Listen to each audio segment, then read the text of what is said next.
Você já ouviu falar da psiquiatria nutricional? Pensa o seguinte, seu cérebro está sempre ligado. Ele cuida de todos os seus pensamentos, dos seus movimentos, da sua respiração, dos seus batimentos cardíacos, de todos os seus sentidos.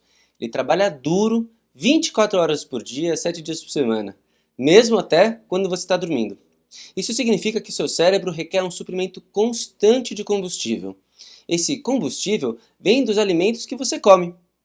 E o conteúdo desse combustível faz toda a diferença. Simplificando, o que você come afeta diretamente a estrutura e a função do seu cérebro. E, finalmente, o seu humor. Assim como um carro caro, seu cérebro funciona melhor quando ele recebe apenas o combustível premium. Comer alimentos de alta qualidade, que contêm muitas vitaminas, minerais e antioxidantes, nutre o cérebro e protege ele do estresse oxidativo, ou seja, aquele lixo produzido quando o corpo usa o oxigênio, o que pode danificar as células. E infelizmente, assim como um carro caro, o seu cérebro pode ser danificado se você ingerir algo que não seja aquele combustível premium. Se as substâncias do combustível de baixo custo, como o que você obtém dos alimentos processados ou refinados, chegam ao cérebro, ele tem pouca capacidade de se livrar deles. As dietas ricas em açúcar refinado, por exemplo, são muito prejudiciais ao cérebro. Além de prejudicar a regulação da insulina no corpo, eles também promovem uma inflamação e o estresse oxidativo. Vários estudos descobriram uma correlação muito grande entre a dieta rica em açúcar refinado e a função cerebral prejudicada, e até um agravamento dos sintomas de transtornos do humor, como a depressão. E tudo isso faz muito sentido.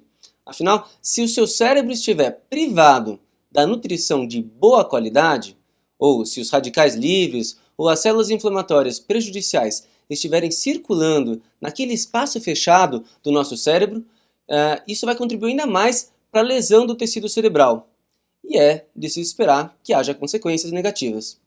O interessante é que por muitos anos o campo da medicina não reconheceu completamente a conexão entre o humor e a alimentação.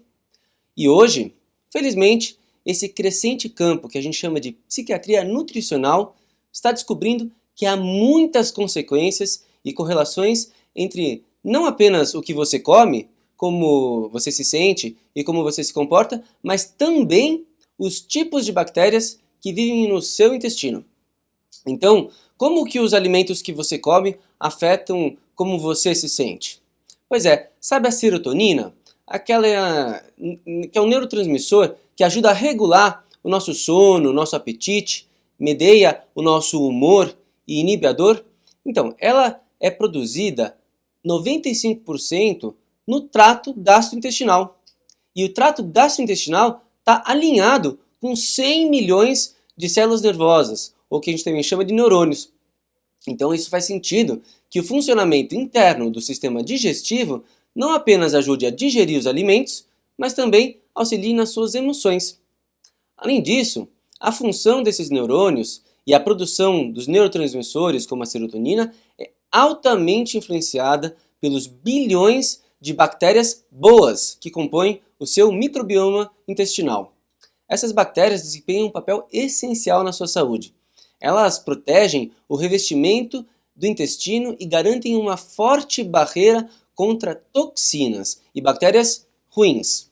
Elas limitam a inflamação, melhoram o quão bem você absorve os nutrientes da sua comida e ativam vias neurais que viajam diretamente entre o intestino e o cérebro. Vários estudos comparam dietas tradicionais, como a dieta mediterrânea e a dieta tradicional japonesa, com a dieta ocidental típica, e mostraram que o risco de depressão é de 25 a 35% menor naquelas dietas que se relacionam à culinária tradicional mediterrânea ou japonesa.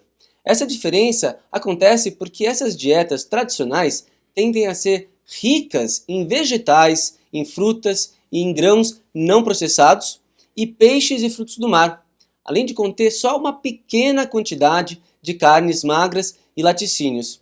Elas também são quase nulas de alimentos processados e refinados com açúcares, que são básicos no padrão alimentar ocidental. Além disso, muitos desses alimentos não processados são fermentados no corpo e acabam agindo como probióticos naturais. Isso pode parecer implausível para você, mas a noção de que boas bactérias não apenas influenciam o que o intestino digere e absorve, mas também afetam o grau de inflamação em todo o corpo, bem como o humor e o nível de energia, está ganhando cada vez mais força entre os pesquisadores de todo o mundo. Mas então, o que a psiquiatria nutricional significa para você? Pense o seguinte, comece a prestar atenção em como comer diferentes alimentos faz você se sentir, não apenas no momento, mas no dia seguinte, e tente então começar uma dieta mais limpa por 2 a 3 semanas. Isso significa que você deva cortar todos os alimentos processados e açúcares. Veja como você vai se sentir e em seguida introduza lentamente os alimentos de volta à sua dieta, um por um, e veja como que você se sente a cada introdução. Quando algumas pessoas ficam limpas, elas não conseguem acreditar em como se sentem melhor, tanto fisicamente quanto emocionalmente, e enquanto pior se sentem quando reintroduzem os alimentos que aumentam a inflamação. Fica aí essa dica. Muito obrigado!